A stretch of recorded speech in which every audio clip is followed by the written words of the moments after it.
Everyone, ಇದು ಶುಕ್ರವಾರದ video. ರಾತ್ರಿ ಬೇಗ ಊಟ ಎಲ್ಲ ಮಾಡಿ ಕ್ಲೀನಿಂಗ್ ಕೆಲಸ ಎಲ್ಲ ಮುಗ್ದಿತ್ತು. ಇಲ್ಲೊಂದು ಸ್ವಲ್ಪ ಒಣಗಿರೋ ಕರಿಬೇವಿನ ಸೊಪ್ಪಿತ್ತು, ಅದನ್ನ ವೇಸ್ಟ್ ಮಾಡೋದು ಯಾಕೆ ಅಂತ ಅದನ್ನ ಯೂಸ್ ಮಾಡ್ಕೊಂಡು ಒಂದು ಚಟ್ನಿ ಪುಡಿ ಮಾಡ್ಕೊತಾ ಇದ್ದೀನಿ.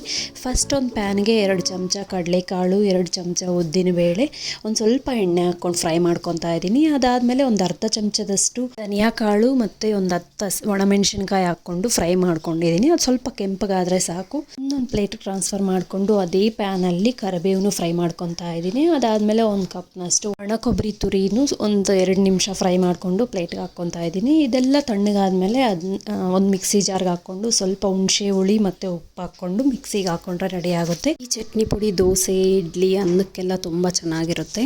ಕರಿಬೇವಲ್ಲಿ ಫೈಬರ್ ಅಂಶ ಜಾಸ್ತಿ ಇದ್ದು ಕ್ಯಾಲರೀಸ್ ತುಂಬ ಕಡಿಮೆ ಇರುತ್ತೆ. ಇದರಿಂದ ಜೀರ್ಣಕ್ರಿಯೆ, weight loss, immunity boosting, skin health, ಕೂದಲು ಹಾಗೂ ಕಣ್ಣಿಗೆ ತುಂಬಾ ಒಳ್ಳೆಯದು. ಈ ವಿಡಿಯೋ ಇಷ್ಟ ಆದರೆ ದಯವಿಟ್ಟು ಲೈಕ್ ಮಾಡಿ.